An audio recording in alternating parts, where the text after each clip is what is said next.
இப்போ நம்ம அடுத்தபடியாக பார்த்தோம் அப்படின்னா 2/6/26 ஜூன் மாதம் 2ஆம் தேதி ஜல் சக்தி துறையை சேர்ந்த அமைச்சர் சிஆர் பட்டேல் அவர்கள் வந்து என்ன பண்ணாருன்னா தமிழ்நாடு முதலமைச்சர் கூட ஒரு புரிந்துணர்வு ஒப்புதல் அதுக்கு ஒரு எம்ஓயு சைன் பண்ணாங்க. ஸோ இது வந்து ஜல் ஜீவன் 2.0 அப்படின்றாங்க. இது வந்து ஃபஸ்ட்டு ஃபேஸில் வந்து பார்த்திங்கன்னா 2019 2024 வரைக்கும் நடந்திருக்கு. இப்போ இதை வந்து 2028 டிசம்பர் வரைக்கும் எக்ஸ்டெண்ட் பண்ணியிருக்காங்க. நேஷ்னல் லெவலில் இது சொல்லும்போது NJJMன்றாங்க, அதாவது நேஷ்னல் ஜல் ஜீவன் மிஷன் அப்படின்றது. ஸ்டேட் லெவலில் சொல்லும்போது SLSSM அப்படின்னு சொல்லுவாங்க. இதுபடி என்ன அப்படின்னா தமிழ்நாட்டில் இருக்கக்கூடிய ஒரு 46.71 லட்சம் வீடுகளுக்கு தண்ணீர் வசதி, குழாய் மூலம் வெல்லக்கூடிய ஒரு வசதி இருக்கும்படியாக மேம்படுத்தல் தான் இந்த ஒரு மெயின் நோக்கம். இப்போ என்ன அப்படின்னா இதில் வந்து ஒரு 1.86 கோடி மக்கள் வந்து இதனால் பயனடைவார்கள். எப்படி பயனடைவார்கள் அப்படின்னா 45 புதிய மல்டி வில்லேஜ் ஸ்கீம்ஸ் அப்படின்றத கொண்டு வராங்க. அதுபோக 56 கூட்டுறவு குடிநீர் திட்டங்கள் அதை வந்து மறுசீரமைப்பு செய்கிறார்கள்.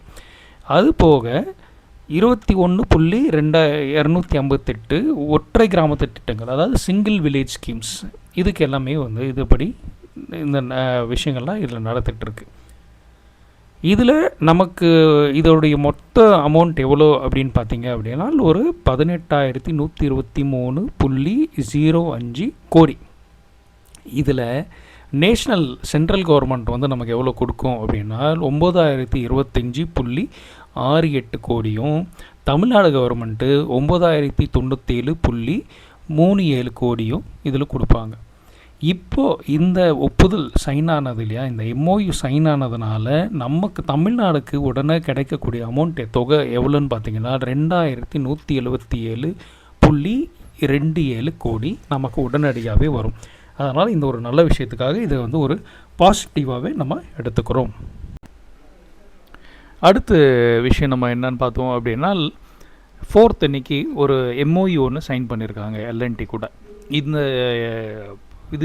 இந்த எம்ஓயு எதுக்கு அப்படின்னா ஒரு 18,600 crores, அதாவது 18,600 கோடிக்கு இன்வெஸ்ட்மெண்ட்ஸ் இருக்கிற அளவுக்கு இது சைன் பண்ணியிருக்காங்க. இதனால் வந்து ஒரு 8,200 வேலை வாய்ப்புகள் உருவாகும்.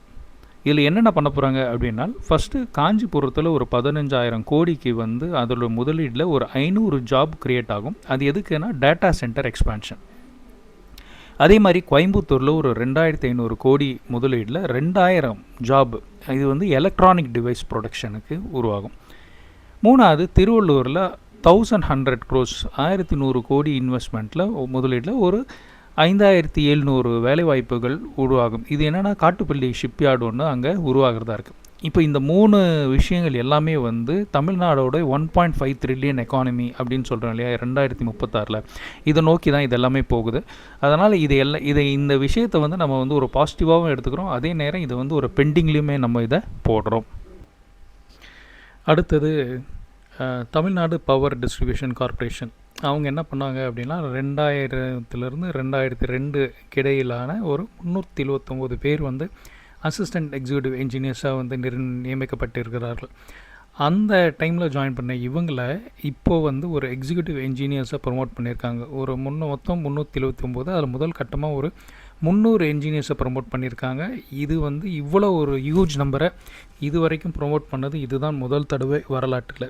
அதனால் இது ரொம்ப ஒரு வரவேற்க விஷயமாக எடுத்துகிட்டு இதை வந்து நம்ம பாசிட்டிவாக எடுத்துக்கிறோம்.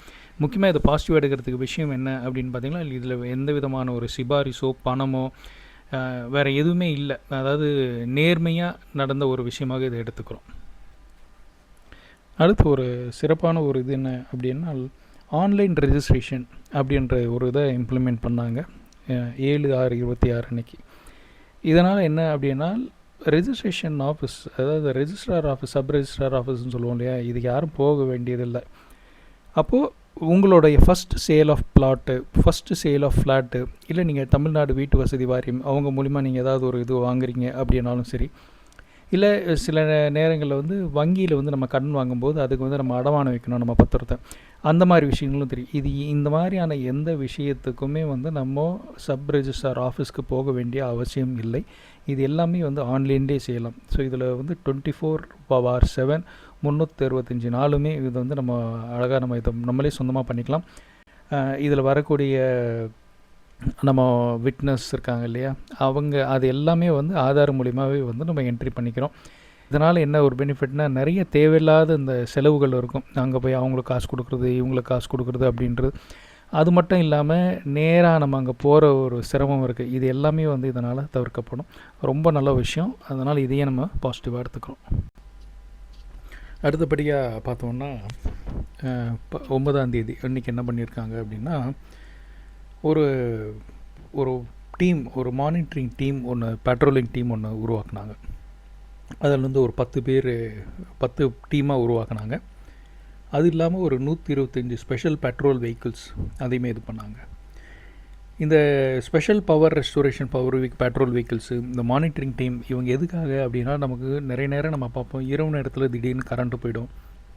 இரவு நேரம்னு இல்லை, மீதி ஒரு புயல் வரக்கூடிய நேரங்களில் இல்லை வேறு ஏதாவது ஒரு அவசர நிலையில் இருக்கும்போது எல்லாமே வந்து நமக்கு இடையூறு ரொம்ப இருக்கும், மின்சார இடையூறுகள். அது இரவில் கொஞ்சம் அதிகமாகவே இருக்கும். அப்போ இது எல்லாமே சரி செய்கிறதுக்காக உருவாக்கப்பட்டது தான் இந்த பர்டிகுலர் இது. இப்போ இதுக்காக வந்து ஒரு 10 டீமையும் 125 ஸ்பெஷல் வெஹிக்கிள்ஸுமே இது பண்ணாங்க.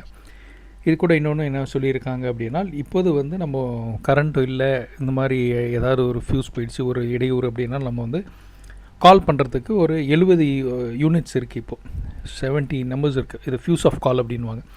இதை வந்து இன்னும் இன்க்ரீஸ் பண்ணிவிட்டு இப்போ இன்னும் அது கூடுதலாக ஒரு 77 இடம் போடலாம் அப்படின்னு ஒரு பேச்சுவார்த்தை இருக்குது. கூடுதலாக ஒரு 5 MRT டீம் அப்படின்றது பண்ணுறாங்க. அதே மாதிரி ஹை டிரான்ஸ்ஃபார்மர் கேபிள், இப்போ பூமிக்கு அடியில் புதைச்சிருப்பாங்க இல்லையா, அந்த மாதிரியான கேபிள்கள், அதில் ஏற்படக்கூடிய பழுதுகள், அதை பார்க்குறதுக்கு, அதை சரி செய்கிறதுக்கு 4 ஸ்பெஷல் வெஹிக்கிள்ஸ் அதுக்குன்னு ஒன்று ரெடி பண்ணுறாங்க. அதே மாதிரி மேலே இருக்கக்கூடிய ஹெவி லைன்ஸ் இருக்கு இல்லையா, மேலே அந்த ஹெவி லைன்ஸில் அதில் ஏதாவது கோளாறு இருந்தால் அது சரிப்படுத்துறதுக்கும் ஒரு 7 ஸ்பெஷல் வெஹிக்கிள்ஸுமே பண்ணுறாங்க.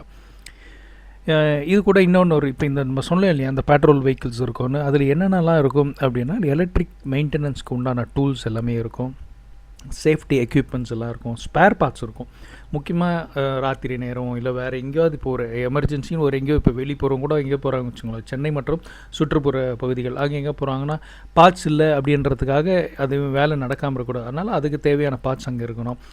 முக்கியமாக மேன் பவர், நல்ல திறமையுள்ளவர்கள் அந்த வண்டியில் அந்த இதில் இருப்பாங்க அப்படின்னு. இன்னொன்று ஒரு முக்கியமான கவனிக்க வேண்டிய விஷயம் என்னென்னா, இதிலேயே வந்து சொன்ன ஒரு விஷயம் என்ன அப்படின்னு பார்த்திங்கன்னா, ஒவ்வொருத்தவங்களுக்கும் வந்து அந்தந்த டைமுக்கு ஏற்ற மாதிரி அவங்க வந்து ஒரு ஏதாவது ஒரு இதை அவங்க எக்ஸிக்யூட் பண்ணணும். ஆனால் எக்ஸிக்யூட் பண்ணுறதுக்கு என்ன ஒரு தடையாக இருக்கும் அப்படின்னு பார்த்திங்கன்னா, அவங்கக்கிட்ட இருக்கக்கூடிய பணம். உடனடியாக ஒரு விஷயத்தை எக்ஸிக்யூட் பண்ணணுன்னா அவங்களுக்கு போதிய பணம் இல்லாதனால ஒரு வேலை நிற்கக்கூடாது அப்படின்றதுனால சீஃப் என்ஜினியருக்கு அவருடைய டிஸ்போசபிள், அதாவது அவர் முடிவெடுக்கக்கூடிய ஒரு தொகையாக எவ்வளோ கொடுத்துருக்காங்க அப்படின்னா ஒரு 1 லட்சம் ரூபாய். அதே மாதிரி சூப்பர்வைசர் என்ஜினியரிங், அவருக்கு வந்து ஒரு 75,000 அவர் தீர்மானிச்சுக்கலாம். ஓகே, எனக்கு உடனடியாக வேணும் இந்த இதுக்கு, ரைட். அப்போ போய் உடனடியாக நான் அவர்கிட்ட பர்மிஷன் வாங்கணுமா, இவர்கிட்ட பர்மிஷன் வாங்கணுமா, இல்லை இவருடைய டிசிஷனில் உடனடியாக அதை எடுக்கலாம். எக்ஸிக்யூட்டிவ் என்ஜினியர்ஸ்க்கு 50,000 வரைக்கும் அந்த மாதிரி பண்ணலாம். அதே மாதிரி அசிஸ்டன்ட் எக்ஸிக்யூட்டிவ் என்ஜினியர்ஸ்க்கு 25,000 வரைக்கும் பண்ணலாம். Junior engineers R assistant engineers அவங்க 10,000 வரைக்கும் இதை செய்யலாம். இப்போ இந்த விஷயம்லாம் எதுக்கு பண்ணுறாங்க அப்படின்னு பார்த்திங்கன்னா, தமிழ்நாட்டில் மட்டும் பார்த்தோம் அப்படின்னா 3.52 கோடி கன்சியூமர்ஸ், வாடிக்கையாளர்கள் இருக்கிறாங்க. அது மட்டும் இல்லாமல் நம்மக்கிட்ட இருக்கிற மின் நிலையங்கள் எவ்வளோ இருக்குதுன்னு பார்த்திங்கன்னா 1910 மின் நிலையங்கள் இருக்கிறன. டிரான்ஸ்ஃபார்மர்ஸ் மட்டும் 4.47 கோடி டிரான்ஸ்ஃபார்மர்ஸ் இருக்குது. இப்போ இவ்வளோ விஷயங்கள் ஆடி இருக்கிற ஒரு மின்சார வாரியம் தான். ஸோ இந்த மின்சார வாரியத்தை இன்னும் நல்லபடியாக பண்ணணும் அப்படின்னு தான் இந்த வேரியேஷனை செஞ்சுருக்கேன். ரொம்ப நல்ல அருமையான விஷயங்கள். ஸோ அதனால் இதை நம்ம வந்து கண்டிப்பாக ஒரு பாசிட்டிவாக தான் எடுத்துக்க போகிறோம்.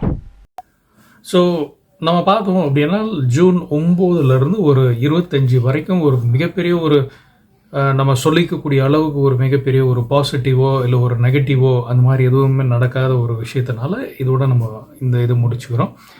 இப்போது இந்த தேதிப்படி பார்த்தோம் அப்படின்னால் என்ன ஸ்கோர் வருது அப்படின்னா பாசிட்டிவை பொறுத்த வரைக்கும் ஒரு 18 இருக்குது. நெகட்டிவ் அப்படின்றது 1 இருந்தது. இப்போ நம்ம என்ன பண்ண போகிறோம் அப்படின்னா அதுக்கு வந்து 2 கூட ஆட் பண்ணிக்க போகிறோம். ஏன்னா நம்ம நெகட்டிவ் டைரெக்டாக இம்பேக்ட் பண்ணலனாலும் இடையில் பார்த்தோம் அப்படின்னா ஒரு சில கற்பழிப்பு, ஒரு சில விஷயங்கள் எல்லாம் நடந்தது. அம்மோனியா கசிவு இருக்குது. அம்மோனியா கசிவுக்கு நேரடியாக இவர்கள் தொடர்பு இல்லை. ஸோ அதனால் அதை நம்ம பெரிய இதை எடுத்துக்கல. இருந்தாலும் ஒரு சில அங்கங்கே நடந்த ஒரு சில கற்பழிப்பு அந்த மாதிரி விஷயங்கள் அதெல்லாம் எடுத்துக்கொண்டு 1 இருந்த நெகட்டிவை 3 அப்படின்னு சொல்லிட்டு நம்ம முடிக்கிறோம். பெண்டிங்கில் வந்து ஒரு 9 இருந்தது. அந்த பெண்டிங்கில் இருந்த 9ல் நம்ம என்ன பண்ணுறோம்னா 1 இறக்கிடுறோம். அந்த 9ன்றது 8 ஆகுது.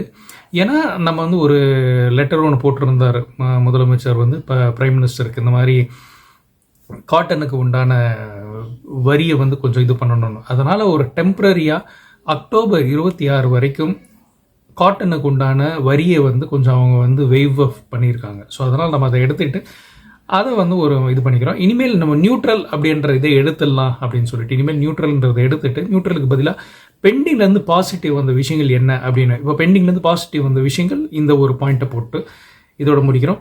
இனி வரக்கூடிய நாட்களை கொஞ்சம் நம்மளுடைய டியூரேஷன் ஆர் நம்மளுடைய ஃப்ரீக்வன்சி பார்த்தோன்னா இன்னும் கொஞ்சம் சீக்கிரமாகவே மீட் பண்ணுற மாதிரி இருக்கும். இதெல்லாமே நான் ஏற்கனவே சொன்ன மாதிரி ஒரு 6 மாதம் வரைக்கும் தான் இந்த மாதிரி நம்ம கொஞ்சம் சாஃப்டாக போயிட்டுருப்போம். அதுக்கப்புறம் நம்மளுடைய அணுகுமுறை வேறு மாதிரி தான் இருக்கும்.